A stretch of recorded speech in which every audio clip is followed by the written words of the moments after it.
வாசம் செய்தார். பரலோகத்தில் இருக்கிற தேவன் பூமியில் குமாரனாக வாசம் செய்தார். பரலோகத்தில் இருக்கிற தேவன் பூமியில் குமாரனாக வாசம் செய்தார். தெய்வம் தான் இயேசுவா வந்தார். தெய்வம் தான் இயேசுவாக வந்தார். ஆதியாகமம் 1வது அதிகாரம் 26வது வசனம். பின்பு தேவன் நமது சாயலாகவும், நமதுன்றதாங்க ஒரு பண்ணையை கொண்டு வரார். மனிதனை உண்டாக்கும் பொழுது அவர் தான் உருவாக்குறாரு. ஆனா அவருக்குள்ள குமாரன் உள்ள இருக்காரு, பரிசுத்த ஆவியானவர் உள்ள இருக்காரு. அப்போ நமது சாயலாகவும் நமது ரூபத்தின்படியும் மனுஷனை உண்டாக்குவோமாக என்றார். இப்ப அவர் தான் படைக்கிறாரு.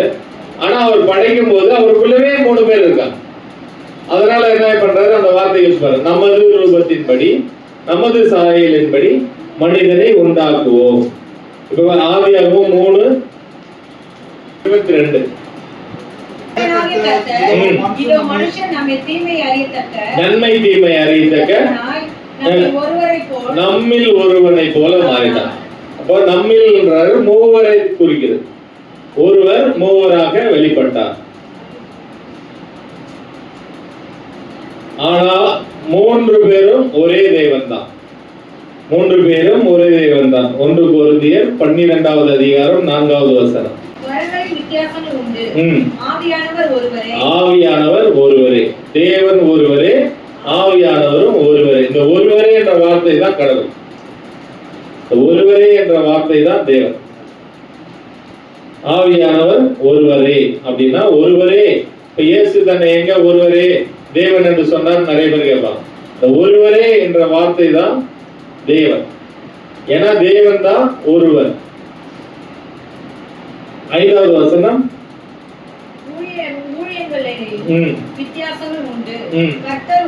கர்த்தர் ஒருவரே, ஆவியானவர் ஒருவரே, கர்த்தர் ஒருவரே. அந்த ஒருவர் என்ற வார்த்தை தான் தேவன். 6வது வசனம்.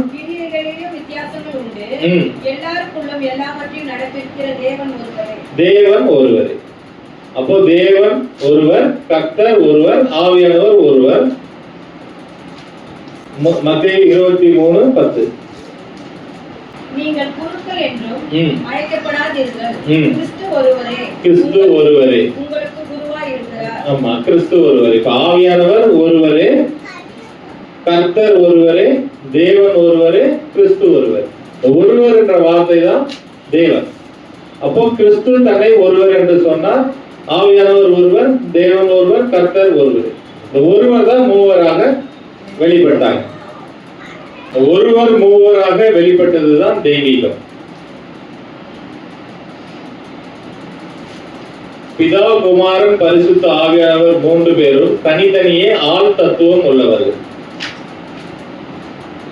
பிதா, குமாரன், பரிசுத்த ஆவியானவர் மூவரும் தனித்தனியே ஆள் தத்துவம் உள்ளவர்கள். ஆள் தத்துவம் என்றால் ஆவி, ஆத்மா, சரீரம் உள்ள தன்மைதான் ஆள் தத்துவம். பிதா, குமாரன், பரிசுத்த ஆவியானவர் மூவரும் தனித்தனியே ஆள் தத்துவம் உள்ளவர். மூவருக்கும் தனித்தனியான மேனிகள் உண்டு, தனித்தனியான சரீரம் உண்டு, தனித்தனியான ரூபம் உண்டு. பிதாவின் நாமம் யோவான் 6:57. அவரு பிதாவுக்கு என்ன பேர் பாருங்க, ஜீவனுள்ள பிதா. அப்போ ஜீவனுள்ள பிதா. யாக்கோபு 1:17. நன்மையான எந்த ஈவும் பூரணமான எந்த வரமும் வரத்திலிருந்து உண்டாகி ஜோதிகளின் பிதாவிடத்திலிருந்து. இப்போ சோதிகளின் பிதா அவருடைய பேர். இப்போ முன்னாடி என்ன பண்ணோம், ஜீவனுள்ள பிதான்னு படிச்சோம். 2வது பாருங்க, ஜோதிகளின் பிதா. யோவான் 17:25. நீதியுள்ள பிதாவே, நீதி உள்ள பிதா. பிதாவின் நாமங்கள் ஜீவனுள்ள பிதா, சோதிகளின் பிதா, நீதி உள்ள பிதா. இப்போ குமாரனின் நாமம். பிதாவாகிய தேவன் குமாரனாக வெளிப்படுத்தும் போது அவருடைய நாமம் 1 யோவான் 4:15. இயேசுவானவர் தேவனுடைய குமாரன் என்று இப்போ தேவனுடைய குமாரன் என்ற நாமத்தை அறிக்கை பண்ணுகிறவன் எவனோ அந்த நாமத்தை அறிக்கை பண்ணுகிறோம். அவனில் தேவன் நிலைத்திருக்கிறார். அவனில் தேவன் நிலைத்திருக்கிறார். தேவன் நிலைத்திருக்கிறார். அவனும் தேவனில் நிலைத்திருக்கிறான். இப்ப இயேசுவுக்கு என்ன பேர் கொடுக்குறாங்க? தேவனுடைய குமாரன். லூக்கா 5:24. பூமியிலே பாவங்களை மன்னிக்க மனுஷகுமாரனுக்கு அதிகாரம் உண்டு என்பதை இப்ப பாருங்க, ஃபர்ஸ்ட் தேவகுமாரன்ற பேர்ல வெளிப்பட்டார். இப்போ மனுஷகுமாரன். இப்போ அவருக்கு மனுஷகுமாரன் பேரு. லூக்கா 18:37. நசரேயனாகிய இயேசு போகிறார் என்று அவனுக்கு அறிவித்தார்கள். அப்பொழுது அவன், இயேசுவே, தாவீதின் குமாரனே, தாவீதின் குமாரனே அப்படின்னு பேரு. பிதாவா இருக்கிற போது ஜீவனுள்ள பிதா, சோதிகளின் பிதா, நீதியுள்ள பிதா. அதே பிதா குமாரனாக வந்தபொழுது அவர் தேவனுடைய குமாரன், மனுஷருடைய குமாரன், தாவீதின் குமாரனாக வெளிப்பட்டார். அவர் ஆவியானவராக வந்தபோது அவருக்கு இல்ல நாமங்கள். அவர் ஆவியானவராக வந்தபொழுது அவருக்குள்ள நாமங்கள். லூக்கா 12:12. நீங்கள் பேச வேண்டியவைகளை பரிசுத்த ஆவியானவர் அந்நேரத்திலே உங்களுக்கு போதிப்பார் என்றார். அவருக்கு பரிசுத்த ஆவியானவர் என்ற பேர். பரிசுத்த ஆவியானவர் என்ற பேர். ஆவியானவருக்கு பரிசுத்த ஆவியானவர் என்ற பேர். யோவான் 14:16. நான் பிதாவை வேண்டிக் கொள்ளுவேன், அப்பொழுது என்றென்றைக்கும் உங்களுடனே கூட இருக்கும்படிக்கு சத்திய ஆவியாகிய வேறொரு சத்திய ஆவியானவர் என்ற பேர். ஆவியானவருக்கு முதல்ல பரிசுத்த ஆவியானவர் என்ற பெயர், இரண்டாவது சத்திய ஆவியானவர் என்ற பெயர். எபிரேயர் 9:14. நித்திய ஆவியானவர் என்ற பெயர்.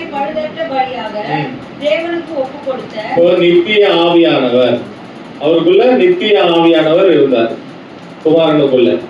அப்போ பிதாவானவர் குமாரனாக வெளிப்பட்ட பொழுது தேவனுடைய குமாரன், மனுஷகுமாரன், தாவீதின் குமாரன். அவர் ஆவியானவராக வெளிப்பட்ட போது பரிசுத்த ஆவியானவர், சத்திய ஆவியானவர், நித்திய ஆவியானவர் என்ற பெயர்களில் வெளிப்பட்டார். பல்வேறு நாமங்கள் அவர்களுக்கு உண்டு, ஆனால் பிரதான நாமங்கள் இவைகள்.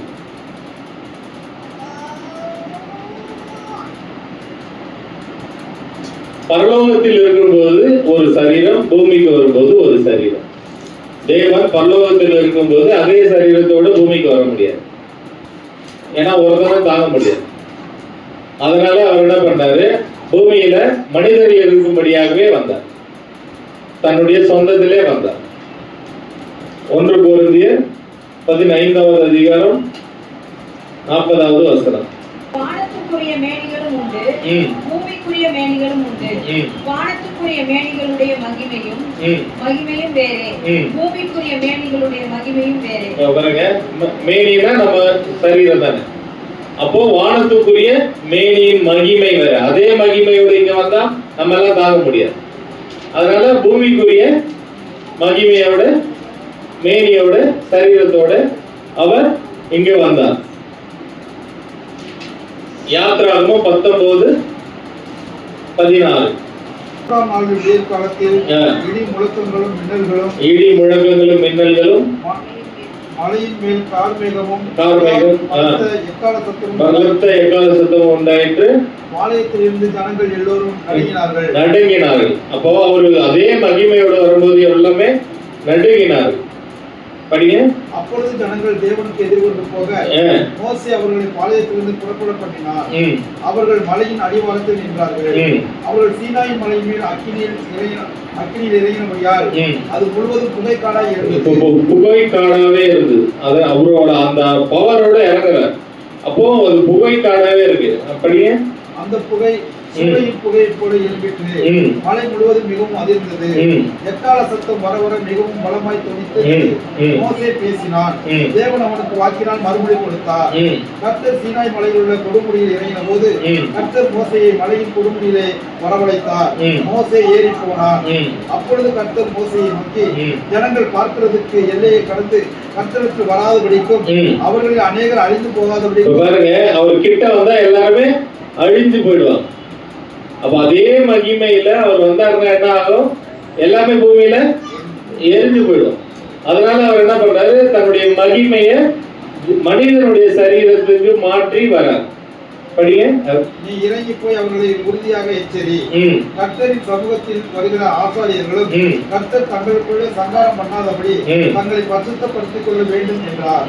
அப்பொழுது மோசே கர்த்தரை நோக்கி மலையை சுற்றி 20:18 படிங்க. 20வது அதிகாரம் 18-19. ஜனங்கள் எல்லோரும் இடி முழக்கங்களையும் மின்னல்களையும் எக்கால சத்தத்தையும் மழை புகைகிறதையும் கண்டார்கள். அதை கண்டு ஜனங்கள் பின்வாங்கி தூரத்திலே நின்று மோசேயை நோக்கி, நீர் எங்களோட பேசும், நாங்கள் கேட்போம். தேவன் எங்களோட பேசாதிருப்பாராக, பேசினால் நாங்கள் செத்து போவோம் என்றார். இப்ப தேவன் பேசினா செத்தே போயிடுவான். அப்போ அவர் பார்த்தாலே கிட்ட வந்தாலே செத்து போயிடுவான். அப்போ அவர் பேசினாலே செத்து போயிடும். அதே மகிமையோட அவர் வந்து பூமியில மனிதர்களோடு பழக முடியாது. அதனால என்ன பண்றாரு, குமாரனாக வருகிறார். அதனாலதான் குமாரனாக வெளிப்பட்டார். அவர் தான் இருக்கிறபடியே இந்த பூமியை வந்தா பூமியும் தாங்க அது மெழுக போல உருகி போயிடும். அதனால அவருடைய மகிமை பரலோகத்துலதான் இருக்க முடியும். அப்ப பூமியில வரணும்னா அவர் மனிதனாக தான் வந்தாகும். அதனாலதான் குமாரனாக வெளிப்பட்டார். 1 யோவான் 1:1 ஆதி முதல் இருந்தது. இப்ப ஆதி முதல் எப்படி இருந்தாரு, சாவமை உள்ளவர்களா இருந்தாரு, ஒருவரும் சேரக்கூடாத ஒளியில் இருந்தாரு, பிரகாசமான ஒளியில் இருந்தாரு. ஆதி முதல் இருந்தவரை நாங்கள் கேட்டது. அப்ப வந்து கேட்க முடியாதுன்னாங்க. இப்ப குமாரனாக வந்ததுனால இப்போ கேட்க முடிஞ்சது. எங்கள் கண்களினாலே கண்டதும் இப்போ அப்போ பார்க்க முடியாதுன்னாங்க, இப்போ பார்க்க முடிஞ்சது. நாங்கள் நோக்கி பார்த்ததும் எங்கள் கைகளினாலே தொட்டதும். முன்னாடி தொடவே முடியாது, அந்த மலையை தொட்டாலே செத்து போயிடும். இப்ப என்ன பண்றாரு, பக்கத்துல இருந்து தொட முடியுது. அப்போ தேவன் குமாரனாக வெளிப்பட்டதுனாலதான் அவங்க பார்க்க முடிஞ்சது, பேச முடிஞ்சது, கேட்க முடிஞ்சது, தொட முடிஞ்சது. அவர் பிதாவாகவே இந்த பூமிக்கு வந்ததா ஒருத்தனும் கிட்டவே நெருங்கி இருக்க முடியாது. பேசினாலும் கேட்க முடியாது, பார்க்கவும் முடியாது, தொடவும் முடியாது. அதனால குமாரனாக வெளிப்பட்டார். மூவரும் கர்த்தர் தான். இந்த 3 பேரும் கர்த்தர் தான். மத்தேயு 1:23. ஒரு கன்னிகை கர்ப்பவதியாகி ஒரு குமாரனை பெறுவார், அவனுக்கு இம்மானுவேல் என்று பெயரிடுவார்கள் என்று சொன்னான். படிங்க அப்படியே. இம்மானுவேல் என்பது தேவன் நம்மோட இருக்கிறார். இப்ப வந்து இம்மானுவேல் பிறந்துட்டாரு. யாரு? குமாரன் இயேசு. இம்மானுவேல் பிறந்ததுனால அவர் யாரா இருக்காரு? தேவனா இருக்கார். தேவன் இப்போ மனுஷர்கள் மத்தியில வந்துட்டார். மனுஷர்கள் மத்தியில இப்ப தேவன் பிறந்து விட்டார்.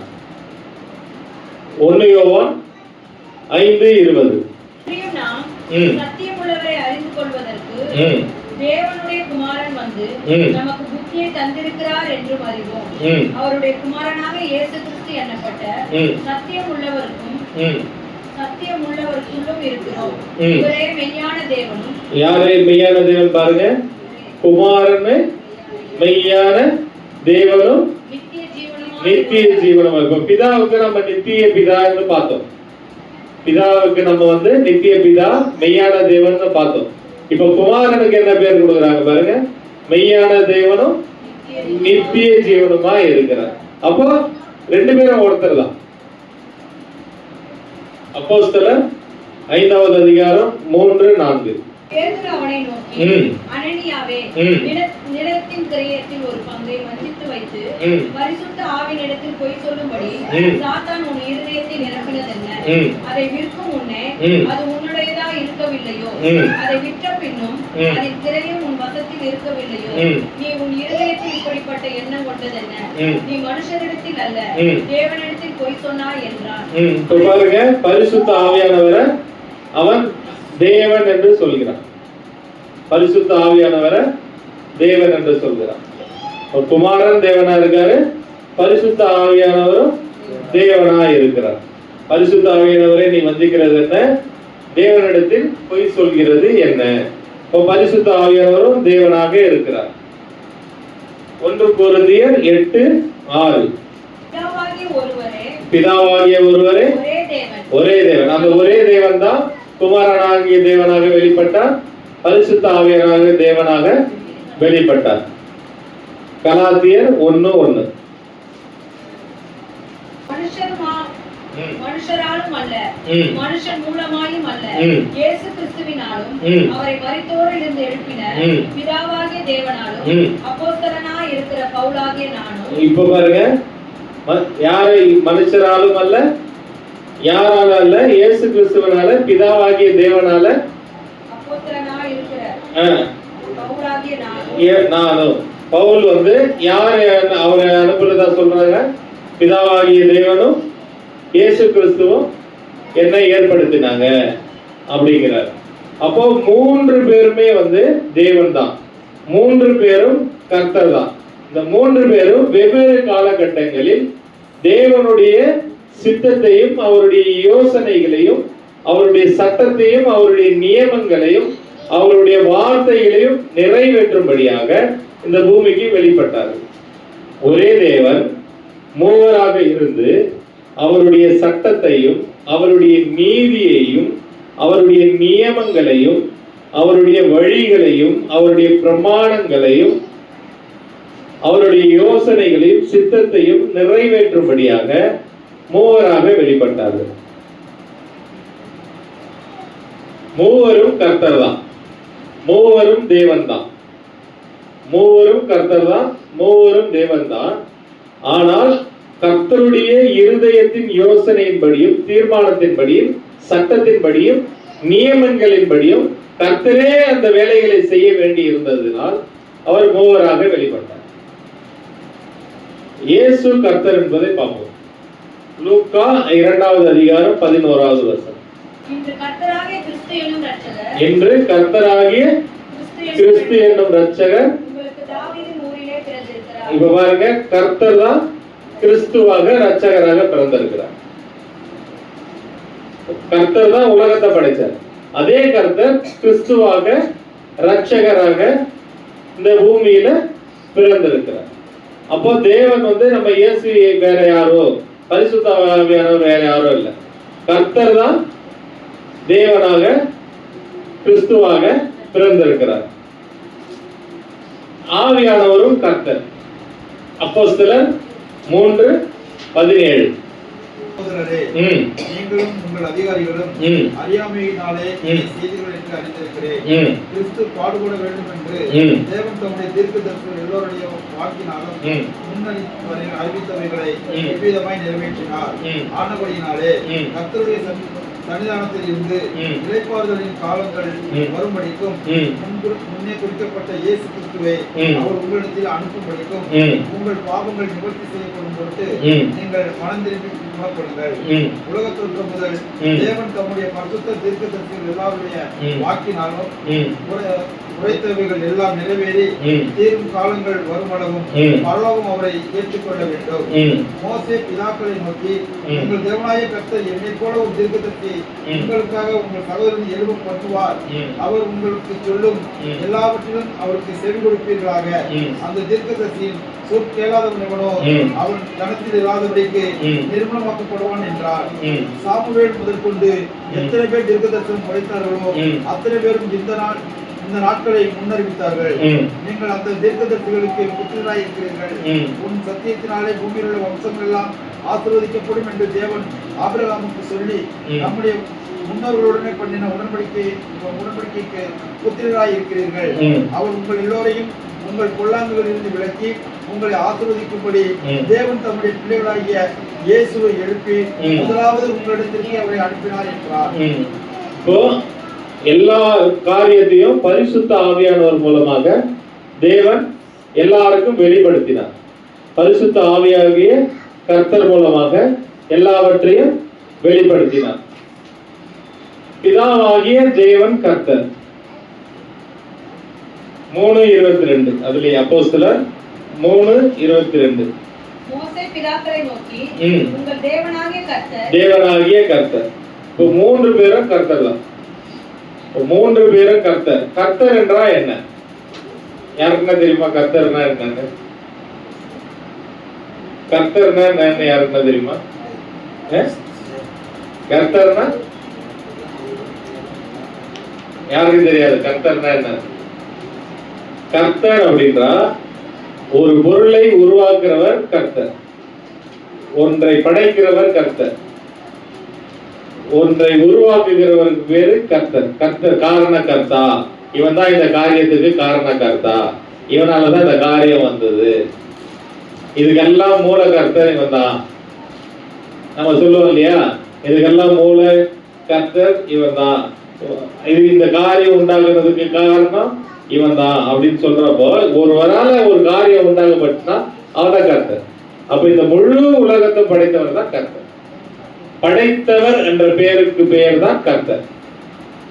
படைத்தவர் அப்படின்ற பேருக்கு பெயர் தான் கர்த்தர். அப்போ உலகத்தை படைத்தது யாரு? கர்த்தர். அவர் யாரு? இயேசு. அவர் யாரு? பிதா. அவர் யாரு? பரிசுத்த ஆவியானவர். யோபுவின் புஸ்தகம் 35வது அதிகாரம் 11வது வசனம்.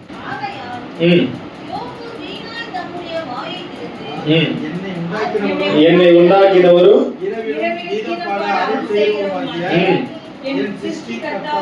இப்ப புரியுதுங்களா? சிருஷ்டிகர் தான் கர்த்தர். யாரு கர்த்தர்? சிருஷ்டிகர் தான் கர்த்தர், படைத்தவர் தான் கர்த்தர். அப்போ அதனாலதான் இயேசு கர்த்தரா இருக்கார், பிதா கர்த்தரா இருக்கார், ஆவியானவர் கர்த்தரா இருக்கார். மனுஷனை படைக்கும் போது நம்மை போல அப்படின்ற வார்த்தை ஏன் வந்ததுன்னா இதனாலதான் வந்தது.